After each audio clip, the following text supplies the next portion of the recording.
Ова е студентски парламент на UKLO FM 90,8 МHz.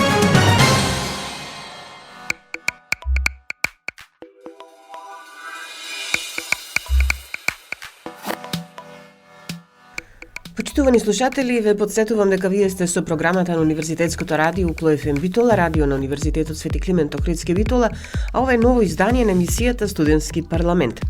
И денешното издание на емисијата го посветуваме на Универзитетската студентска конференција од студентите на UKLO за општеството 2023, што се одржа на 20 декември 2023 во организација на Универзитетот Свети Климент Охридски Битола и Универзитетското студентско собрание. Подсетуваме дека беа пријавени 25 труда изработени од 33 студенти од прв и втор циклус студии, работени под менторство на 31 професор.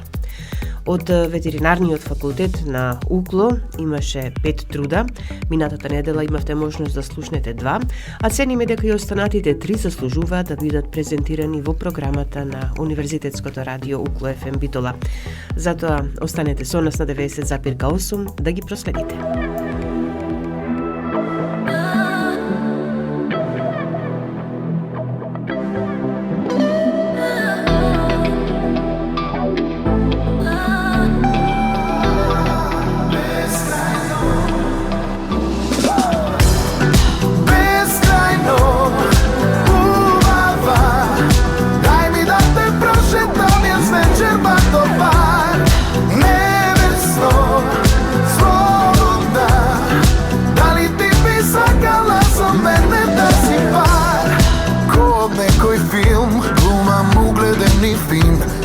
Да те освојам, денот да го украдам. Сладка си ми ти, мисличите ми, утре ке те оставам или ке се заљубам. Не ги слушај нив, лажен им е секој стих. Опушти се и кажи да, горе да те однетам. Па и да сам крив, земи тлабок си, подај рака звезда, паѓа звездува по тебе ја.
Универзитетската студентска конференција од студентите на UKLO за општеството 2023, на која посветуваме веќе неколку изданија на емисијата Студентски парламент на Универзитетското радио UKLO FM Битола, веќе знаете се одржа во декември минатата година во Студентскиот информативен центар, а се одвиваше во 3 работни сесии.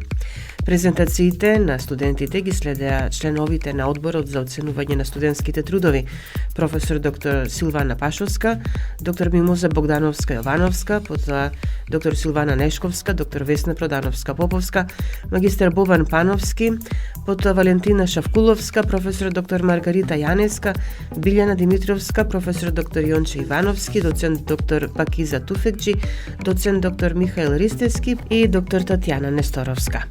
Студентите, учесници, ги самоеволуираа своите трудови, со што на конференцијата и се обезбедува висока објективност и посебност. Сега, пред да ги слушнете најавените разговори, презентации на студентите од ветеринарниот факултет на УКЛО, кои учествува на Универзитетската студентска конференција, ви предлагам да го слушнете разговорот со професор доктор Маргарита Јаневска од Економскиот факултет во Прилеп, која што, нели, како што кажавме, беше член на одборот за оценување на студентските трудови. Слушнете го незиниот впечаток за изработените трудови. Во комисијата која ги следи и оценува трудовите кои што се презентираат на Универзитетската студентска конференција и професор доктор Маргарита Јаневска од Економскиот факултет во Прилеп. Професорке, вие во првите сесии бевте со студентите кои што доаѓаат од правниот факултет и од високата медицинска школа. Сега веќе ќе се прислучиме и на следната сесија каде што ќе има студенти од други факултети. Како сте задоволни од она што го презентираат студентите, од она што го истражувале, што го работеле? Да ве надополнам, имаше презентации и од студенти и од Технички факултет Битола. Трудовите беа интересни и со актуелна проблематика, дополнети со истражувања, секој во свој аспект, од правен аспект, од медицински аспект, од технички, технолошки, иновацијски аспект, сите привлекуваат внимание, има капацитет кај студентите, посебна благодарност до менторите кои навистина вложиле труд, време да соработуваат со своите студенти и да ги упатат во основните и содржински и технички пропозиции при изработката на трудовите, при подготовката на презентацијата и добивањето на презентацијски вештини. Студентите навистина покажаа одлични презентацијски вештини, има применето сите скоро своји истражувања или студија на случај, со што сите трудови добија на тежина. Имаше позитивни коментари од страна на колегите по односа на трудовите, се со цел да се мотивираат студентите за понатамошни нивни истражувања и продлабочување на созданијата од соодветните области. Тоа би било навистина убаво, она што сега го работеле, да можат со дополнителни истражувања можеби да ги прошират истражувањата. Да ги прошират истражувањата и да применат некои статистички методи, се со цел да се добијат некои посложени вкрстени анализи, да се добијат соодветни заклучоци, да се генерализираат некои заклучоци и да се добијат препораки по однос на нивните истражувања. Кога се работи за научни конференции на кои што, нели, како излагачи или со своји трудови се јавуваат професори, тогаш веќе знаеме, нели, дека тука има запазено методологија на изработка, истражувања, заклучоци, статистички податоци, се тоа што следи, нели, кај студентите можеби ова се првите чекори што ги прават за да започнат и тие да работат на полето на науката на овај начин и можеби малку повеќе да се посветат на оние правила, да речеме, при изработка на научните трудови. Да, всушност ова на студентите му е вовет за запазување на некои основни компоненти кои што треба да ги содржи еден труд, предмет на истражување, проблем на истражување, цел на истражување, методи и методологии на истражувања и поголем дел од студентите тоа веќе го има применето, благодарение се разбира на нивните ментори. Професор, ке ви благодарам за разговорот, да ги проследиме и останатите учесници на конференција. Благодарам и вам.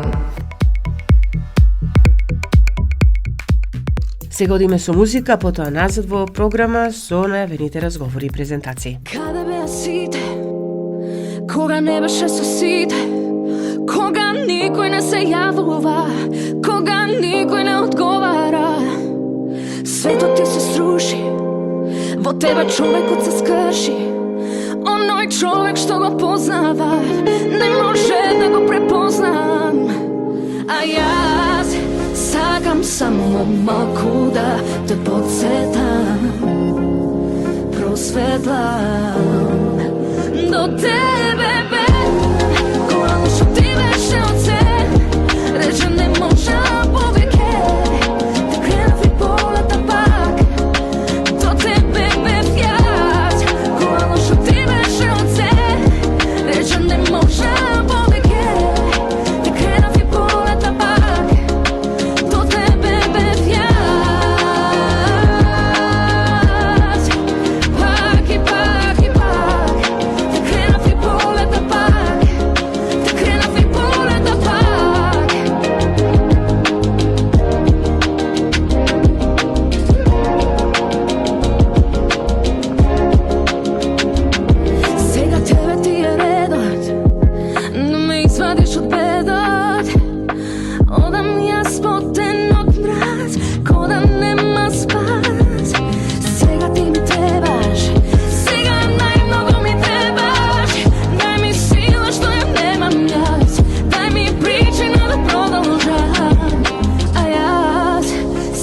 Искам само малко да те подсетам, просветлам тебе, кола што ти беше од се, рече не можам повеќе, те кренав и полета пак, до тебе бев јас, кола што ти беше од се, рече не можам повеќе, те кренав и полета пак, до тебе бев јас, пак и пак и пак, те кренав и полета пак, те кренав и полета пак, пак и пак и пак, те кренав и полета пак, те кренав и полета пак.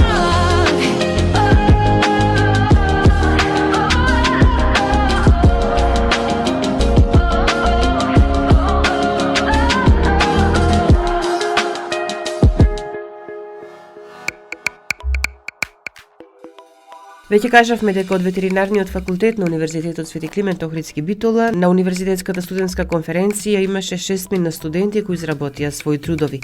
Минатата недела слушнавме 2, а денеска и преостанатите. Ке започнеме со Кристијан Саламовски, кој под менторство на професор доктор Никола Караболовски го изработи трудот Компаративна онкологија, преглед на сличностите меѓу канцерот кај животните и човекот. Пред да ја емитуваме неговата презентација, слушнете го разговорот што го водевме со него. Кристијан Саламовски, повторно учесник на Универзитетската студентска конференција на Универзитетот Свети Климент Охридски Битола и Универзитетското студентско собрание. Кристијан минатата година со еден труд, годинава друг, повторно интересна тема гледам. Да, ја 2 години имав тема за благосостојба на животните и институционалното регулирање во нашата држава. Ова година имам труд со наслов Компаративна онкологија, споредба помеѓу хуманата и ветеринарната медицина.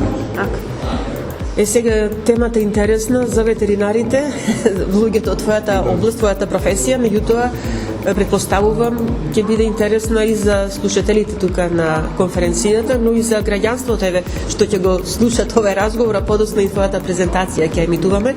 Зошто токму оваа тема ќе те кажа? Да, се согласувам, навистина интересна тема. Ова тема е се повеќе и повеќе популарна, бидејќи животните се користат за испитувања, клинички испитувања, во овој случај за канцерот. Има податоци дека некои животни имаат многу слични, па скоро и исти симптоми со луѓето, па на тој начин ги користат животните за истражувања, за тестирање на ефикасноста на лековите, па и за формирање на диагнози кај луѓето. Животните им се потребни на луѓето и луѓето им се потребни на животните, бидејќи канцерот се манифестира на ист начин, исто се развива, па третманот е скоро ист, така и истражувањето.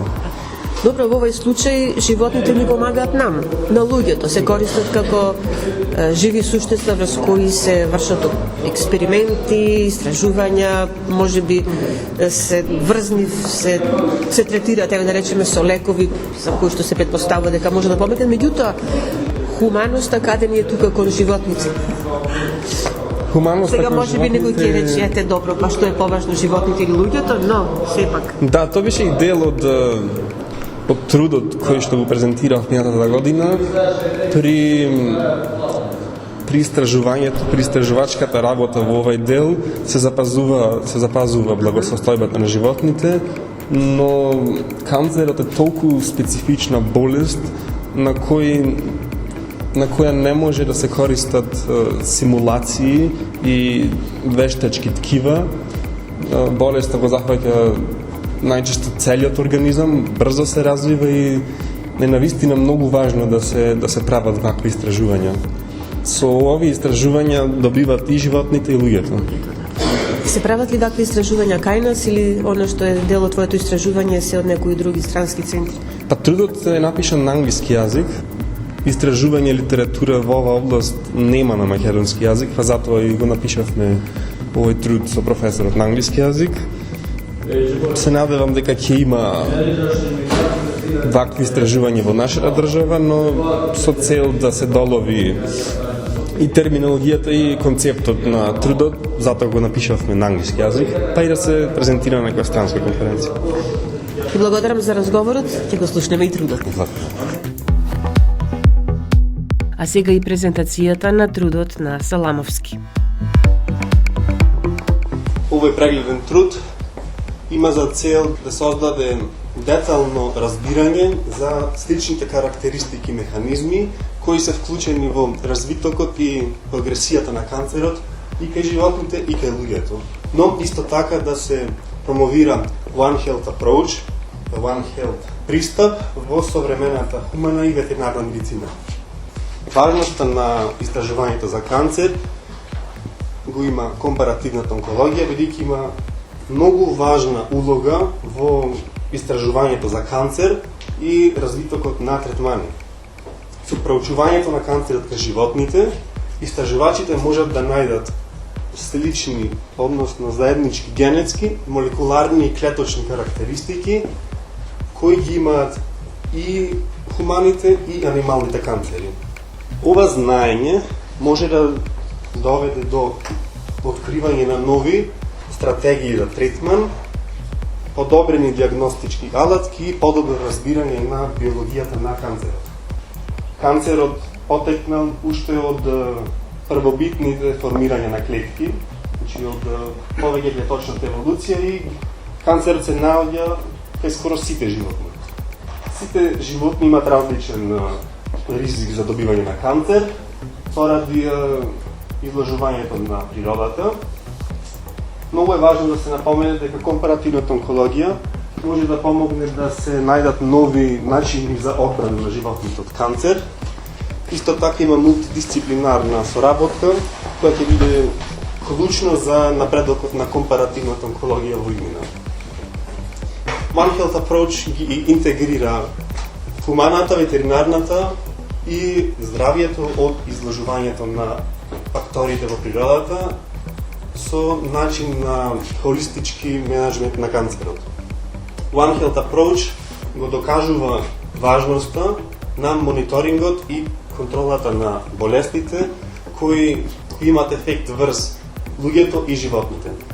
Исто така има research synergy, значи има синергија, бидејќи тука со напредокот и адресирањето на зоонотските и ризикот од канцер, од факторите на природата, доведува до се повеќе и повеќе нови сознанија. Важен дел од овој труд се animal models, тие се модели, односно животни, кои се користат за испитување на канцер. Со испитувањата врз животните се добива нови сознанија за канцерот, а со истото се подобрува и благосостојбата на животните и се добиваат нови сознанија. Со испитувањето на канцер врз животните, животните добиваат третман со последни достигнувања и последни релевантности и на тој начин се подобрува и нивниот живот и животот на луѓето. На животните им требаат луѓето, а на луѓето им требаат животните. Исто така се развиваат и лекови кои се важни, кои даваат важни податоци пред преклиничките периоди. Исто така има и студии за да се разбере начинот на делување на канцерот. Придобивките на animal models, на моделите на животни, се тоа што даваат податоци со кои може да се предвиди ефикасноста на лекот и безбедноста на лекот уште пред да се даде на луѓето, уште пред да има истражување на лекот кон луѓето.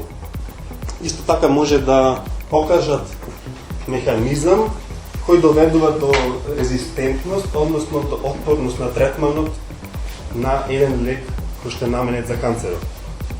Исто така има и терапевтски иновации. Студиите со овие модели можат да доведат до иновации во терапијата на канцер и протоколите за третман. Исто така ја тестират ефективноста на новите лекови за третирање на канцер. Прочитав еден многу интересен податок, кој кажува дека молекулата на инсулин е 99% иста кај свините и кај луѓето.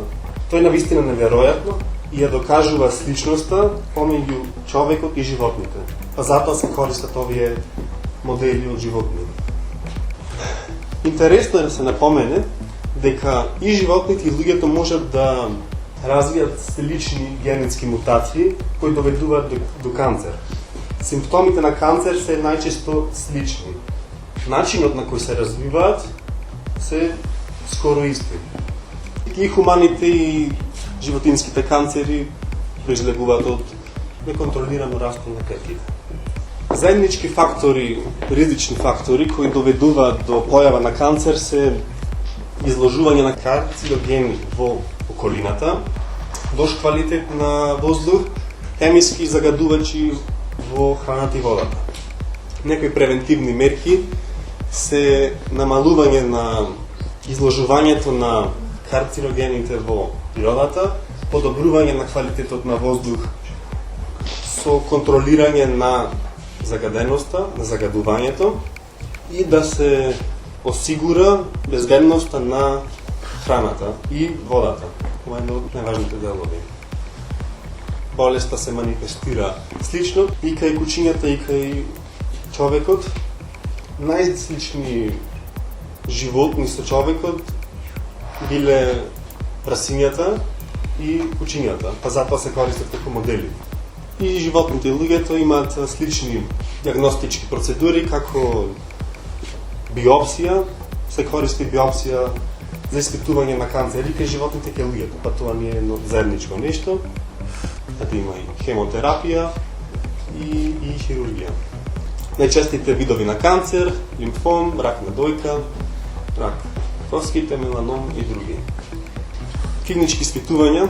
Прва фаза е фаза на развиток, рана фаза во која клиничките испитувања се фокусираат на безбедноста и дозирањето на третманите за канцер. Втората фаза е тестирањето на ефикасноста. Подоцна фаза која ја евалуира ефективноста на новите третмани кај пациентите кои се заболели од канцер.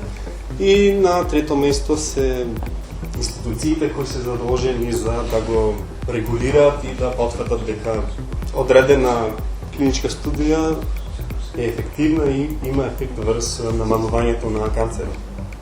Важноста на компаративната онкологија е тоа што помога за развивање на напредни третмани за канцер со разбирање и препознавање на факторите за ризик кои се заеднички.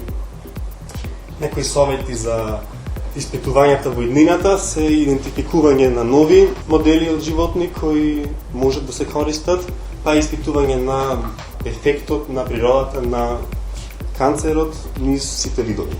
Важно е да се продолжи да се испитува канцерот и да има испитување во иднина, бидејќи факторите во природата имаат ефект кон развитокот и прогресијата на канцерот и кај луѓето и кај животните. Идните истражувања помогнале да се идентификуваат заедничките фактори на ризик и да се развијат потенцијални превентивни мерки за сузбивање на канцер. Според сознанијата на овој прегледен труд, потенцијални интервенции кај анималниот и хуманиот канцер се таргетирани терапии, имунотерапии, па и модификација на начинот на живот. Овие интервенции треба да се истражат понатаму и да се развијат со цел да се подобрат исходите на пациентите заболени од канцер. И благодарам за вниманието. Baby, посилно од кога било верувам. Веќе логика ми нема што ми ветуваш. Стоиш со заклучен поглед, мисла ми одзема си. Свати, ја залудно бегам, ти повторно изгуби. И курам тло под себе навика, а тлото тоне и не запира. И ден кон ноќ што не поминува, се додека не застанеш пред мене ти. И губам целосно јас контрола. Губам стив. И губам се што бев да сум своја.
целосно јас контрола и губам се што бев да сум своја и губам целосно јас контрола и губам се што бев да сум своја и губам целосно јас контрола да сум своја и губам се што бев да сум своја се зашто бев да сум своја.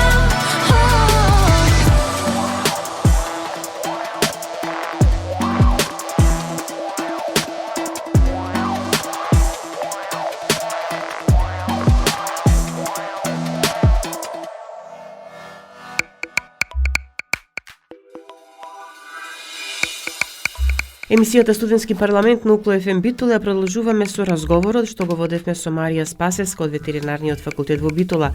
Таа под менторство на професор доктор Наташа Пејчиновска и професор доктор Петар Додовски го изработи трудот на тема специфичности на олфакторниот систем кај куќета.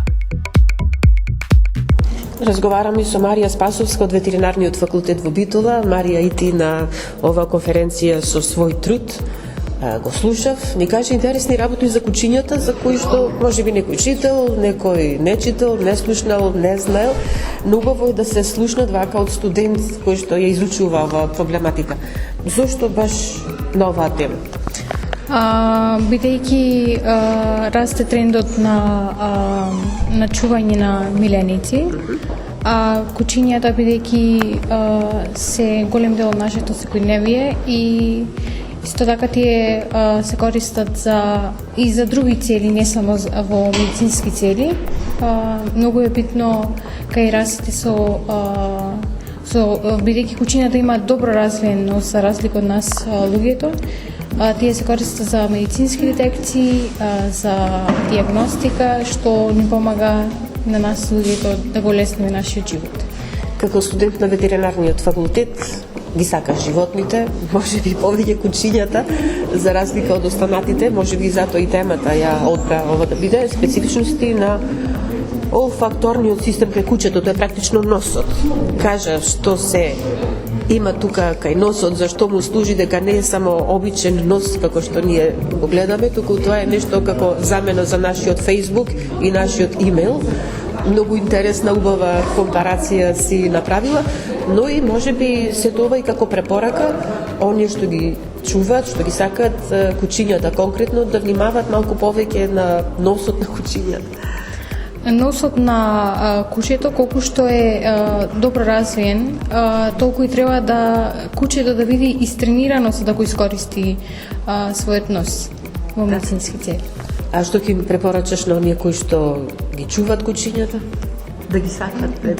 Да ги сакаат и доколку имаат некоја хронична болест, добро би било да вложат во тренирање на кучето за да ги препознае тие знаци, пример кај диабетичарите, кога пациентот влегува во хипогликемично состојание. Повеќе за ова што зборуваш од презентацијата што ќе следи по овој разговор, тоа ќе можат да го слушнат нашите слушатели. Ти благодарам за разговорот. Благодарам на вас. Поштовани присутни, ние изработивме истражување за носот на кучето. Носот на кучето е сложно граден и тој зафаќа многу поголема површина отколку кај нас луѓето. Специфичната анатомска градба е со поголема олфакторна површина и со силно развиен олфакторен булбус. Олфакторниот епител кај кучето зафаќа површина од 150 до 170 см квадратни и 220 милиони олфакторни рецепторски клетки, што и со неколку стотици цили, што за разлика од кај нас луѓето, чија површина на олфакторен епител има околу 5 см квадратни со околу 25 цили на олфакторните клетки. Процесот на примање на химиските дразди е преку мирисање и преку душкање. Кучето ги користи двете ноздрви, односно десната ноздрва ја користи доминантно за нови и непознати мириси, а пак левата за веќе познати мириси за него, односно за храна. Факторниот булбус кај кучето има волумен од околу 1,8 мм кубни, односно околу 0,31% од волуменот на мозокот или 43% од соодветната церебрална хемисфера, што кај човекот зафаќа многу помалку, односно 0,01% од волуменот на мозокот и 9% од соодветната церебрална хемисфера. Специфичната хистолошка структура се должи на неговата организација во 7 слоеви. Факторите кои што влијаат на олфакторниот булбус најмногу влијала доместификацијата, таа влијала за намалување на тој капацитет, но не и за губење. Постојат раси кои што имаат мал и голем олфакторен капацитет. Расите со голем олфакторен капацитет се златен ретривер, германски овчар, јазовичарот, ербелдери, басет хаунд и бигл. Има раси со мало факторен капацитет, а тие се ротвајлерот, чивавата, чао-чао, покер шпаниелот. Исто така, фактори кои што влијаат на олфакторниот капацитет на кучето се возраста на кучето, условите во околината и полот. Кучето живее во свет на мириси, односно сензорен свет, што е поразличен од сензорниот свет кај човекот. Ние луѓето комуницираме со помош на имейл, а кај кучето постои така наречен бимейл, односно кучето комуницира со помош на неговиот нос, односно тој ги прима информациите преку носот, преку мирисот на урина и феромонската реакција. Ние луѓето се социализираме со помош на Facebook, додека кај кучето не може да комуницира преку Facebook, туку тоа комуницира со помош на неговиот нос. Олфакторниот систем кај кучето во денешно време се користи во медицината, односно за медицинска детекција и диагностика на инфективни и неинфективни заболувања, како канцерогени заболувања, метаболички пореметувања, вирусни и бактериски инфекции и најпознато денес, односно најново е детекцијата со вирусот SARS-CoV, односно коронавирусот.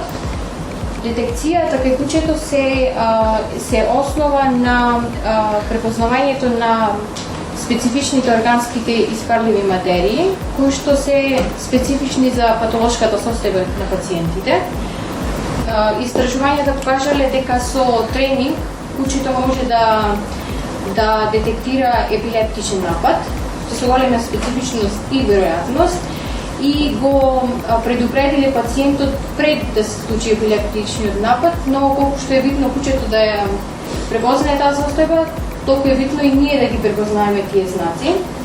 Исто така кучињата кои што се користат во детекција на состојба на диабет кај луѓето се забележале сензитивност од 87,5% со веројатност од 97%. Тие кучиња се нарекуваат диабетес алертокс. Покрај човекот постојат и податоци дека кучињата не се користат само во медицинска детекција кај луѓе, туку и кај животни. Кучето може да со тренинг може да го препознае вирусот кај инфицирани крави преку вагинален флуид, преку млекото и може да ја препознае, значи да ја детектира цикличната фаза од заболувањето. Тие истражувања се особено битни кај херпес вирусот кај говеда и параинфлуенца 3.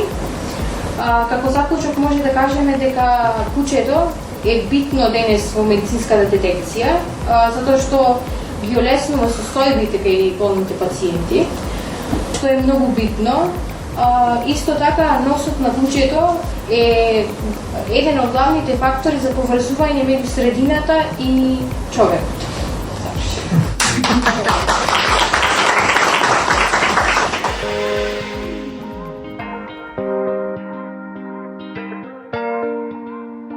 Ти ми правиш бум во глава и бум во срце и немам сила веќе да те погледнам во лице. Ти ми правиш бум во глава и бум во срце, да не можам на друг да мислам освен те.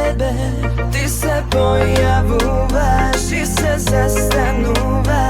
Милиони мисли како да те добијам. Ти се враќаш како бум-бум бумеранг, бум-бум бумеранг. И немам каде јас да побегнам. Како бум-бум бумеранг, бум-бум бумеранг. И немам каде јас да побегнам. Бум-бум бум, бум-бум бум. И немам каде јас да побегнам. Ти се плашиш да ме сакаш, а сакаш да те сакам. Ме полудуваш што одиш без се враќаш. Се плашиш да ме сакаш, а сакаш љубов моја. Ништо не ми даваш, само сакаш да сум твоја. Ти се појавуваш и се застанува. Милион мисли како да те добијам. Ти се враќаш како бум-бум бумеранг, бум-бум бумеранг. И немам каде јас да побегнам. Како бум-бум бумеранг, бум-бум бумеранг. И немам каде јас да побегнам. Да побегнам.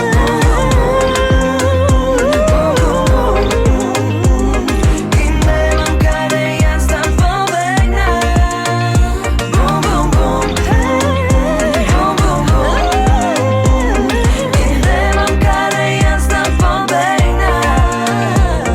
Бум-бум бум бумеранг, бум-бум бумеранг.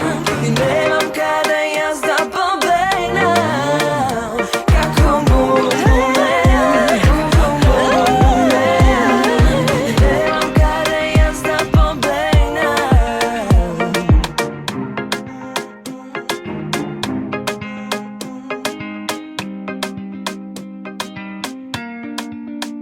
На крај ви предлагам да ја слушнете и презентацијата на трудот на Александар Талевски од Ветеринарниот факултет на тема дали треба да ги обвиниме преживарите за глобалното затоплување. Трудот го работел под менторство на професор доктор Петар Додовски и професор доктор Талија Христовска. Почитувани присутни, нашето истражување се сведеше на тоа дали треба да ги обвиниме преживните животни за глобалното затоплување. Зголемувањето на емисиите на стекленичките гасови во атмосферата, како и зголемувањето на стаклената градина, постојано е главен ефект за зголемувањето на глобалното затоплување. Меѓународниот панел за глобално затоплување, нивните извештаи укажуваат дека има постојано пораснување на температурата во последните децении на 21 век. Исто така истражувачите од НАСА во Њу Йорк летото 2023 година го прогласија за најтоплото или најжешкото лето од нивното започнато мерење во 1880 година. Исто така се очекува бројката на луѓе постојано да се зголемува, со тоа ќе се зголемат и потребите на храна и енергија. Исто така двата главни стекленички гасови представуваат јаглерод диоксид и метанот. Јаглерод диоксид е во постојано зголемување и во последните децении за 28%, додека метанот за 70%. Исто така, антропогени извори или извори од човекот представуваат главен фактор за зголемување на атмосферските концентрации на метан. Тука спаѓаат земјоделството, сточарството, менеџирањето на ѓубривото, создавањето на природен газ, како и копањето на јаглен. Тие предонесуваат до 60% од вкупната емисија на метан. Исто така, преживарите ослабуваат приближно 80 милиони тони на метан, со што тоа доведува до 28% од вкупните антропогени емисии на метан. Метанот, за разлика од CO2 и азотниот оксид, има 25 до 28 пати поголема глобален потенцијал за затоплувањето. И исто така, тоа влијае на дегенерацијата на озонската обвивка. Повеќе од 70% од метанот, тој во атмосферата веќе што го имаме представува од антропогени извори. Тука спаѓа фосилниот метан и биогениот метан. Фосилниот метан се добива со горење на фосилни горива, додека биогениот метан може да се добие од земјоделството, сточарството или менаџирањето на ѓубривото, кој што исто така е од сточарството. Биогениот метан, кој што го произведуваат преживарните животни, се именува иште како и ентеричен метан. Тој со 87 до 90% се произведува во тенките црева или во руменот, додека 10 до 13% во дебелите црева. Разликата помеѓу фосилниот и биогениот метан е тоа што биогениот метан во атмосферата се задржува само 12 години. Потоа со процес на хидроксилна оксидација, после 12 години тој се претвора во јаглероден диоксид, кој што растенијата можат да го искористат и да создадат кислород. Додека за разлика од фосилниот метан, тој многу подолго време се задржува во форма на јаглероден диоксид и придонесува во тоа што во глобалната количина на јаглероден диоксид што имаме во атмосферата. Преживните животни имаат специфична градба на нивниот организам, тоа што имаат 3 прежелудници и 1 главен желудник. Тука спаѓаат румен, ретикулум и омазус или вистинскиот желудник или апомазус. Тука исто така руменот има централна улога во дигестијата на храната. Исто така, таа представува една ферментативна комора која што е богата со голема количина на микроорганизми. Тука најголем акцент се клава на говедата, бидејќи нивниот румен е доста поголем од останатите преживари. Тоест, тој може да содржи од 100 до 150 литри, додека кај овците и козите само 15 литри. Со процесот на хидролиза на сложените јаглерохидрати во руменот доаѓа до произведување на јаглероден диоксид и водород. Исто така, тие представуваат крајни продукти на ферментацијата. Потоа, микроорганизмите кои што се сместени во бурагот го искористуваат водородните молекули и вршат еден процес на метаногенеза каде што се создава метан. Туе се метаногените микроорганизми. Исто така, друг значаен фактор кој што е во производството на метан е манипулацијата и управувањето со сточарското ѓубриво. Утврдено е дека фармите кои што имаат интензивно производство на млеко, исто така најголем дел од метанот му е во тоа со управувањето со ѓубривото, дури до 40% од вкупната емисија на метан доаѓа од менаџирањето на ѓубривото. Заприметено е дека ако метанот е чуван во анаеробни услови или во течна состојба, тоа е многу поголема емисија. Исто така, количините на метан произведени од сточно ѓубриво главно зависат од ефикасноста на оперативниот систем, временските услови, температурата на околината и составот на ѓубривото. Методи за мерење и проценка на емисијата на метан кај преживарите. Тој имат многу методи, но главно можат да се поделат во две групи. Долготрајни методи кои што се 24 часа. Тука представува респираторна комора, кој што е еден златен стандард. Но во последните студии се кажува дека ова респираторна комора има негативно влијание врз животните, тоа што му нарушува благосостојбата, произведува еден стрес и тоа метан што ќе се измери нема да биде во вистинските граници. Затоа краткорочните методи за мерење, кои што представуваат во рок од 1 минута, се мери концентрацијата на метан во здивот. Овие методи исто така треба да се применуваат неколку последователни денови. Тука најглавна метода е лазер метан детекторот, кој што не го вознемирува никако животното и метанот кој што ќе се измери е во најточни граници.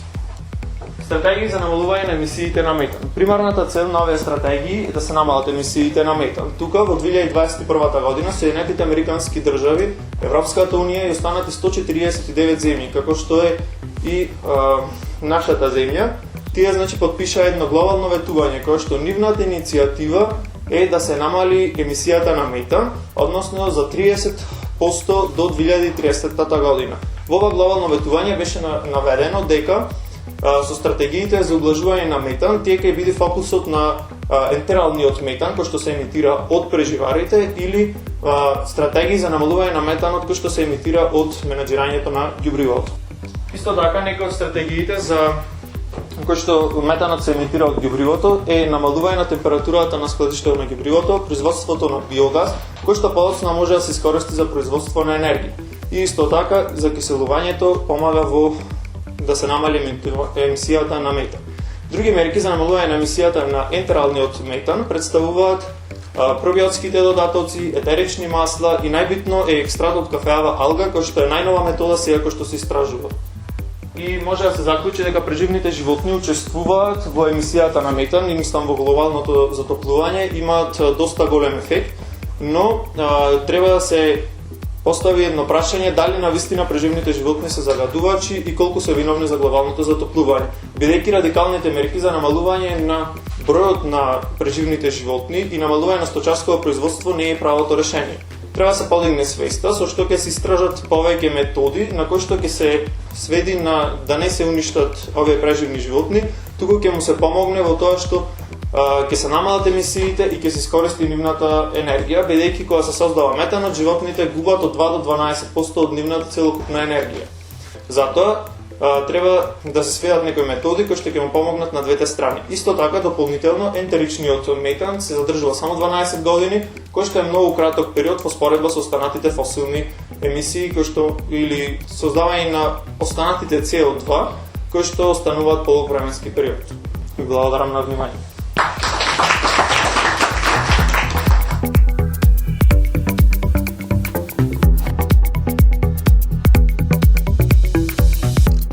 Почитувани толку за денеска во емисијата Студентски парламент на Универзитетското радио УКЛО-ФМ Битола. Идната недела тука ќе имате можност да слушнете дел од трудовите подготвени од студентите од Факултетот за биотехнички науки во Битола и секако дел од разговорите со нив. Емисијата денеска тонски реализира Љупчо Цветковски, а ја уреди и водеше главниот и одговорен уредник на УКЛО-ФМ Битола, магистер Сонја Тантарова-Груевска. Останете понатаму со нас на 90,8 МГц.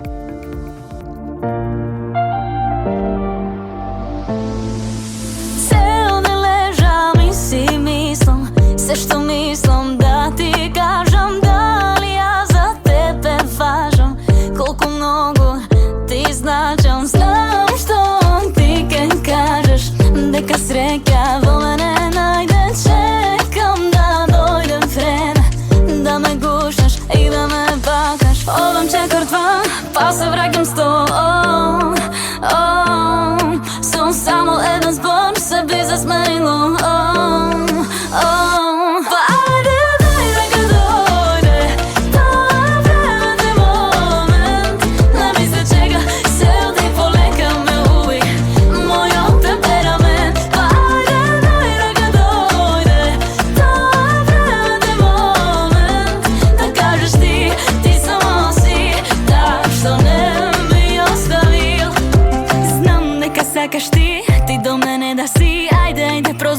Чекам твоите зборови. Знам дека сегаш ти ми прегаш такви погледи. Ајде, дозволи вечно ти мој да си. Ме гледаш, те гледам, кога се смеам. Ме знаеш и не треба чуда за љубов да ти будам. Ти знаеш. Одам четвртва, па се враќам Сум само еден збор, се би засменило.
УКЛО-ФМ Битола, јануари 2024 година. 24 часа секој ден на 90,8 УКЛО-ФМ Битола.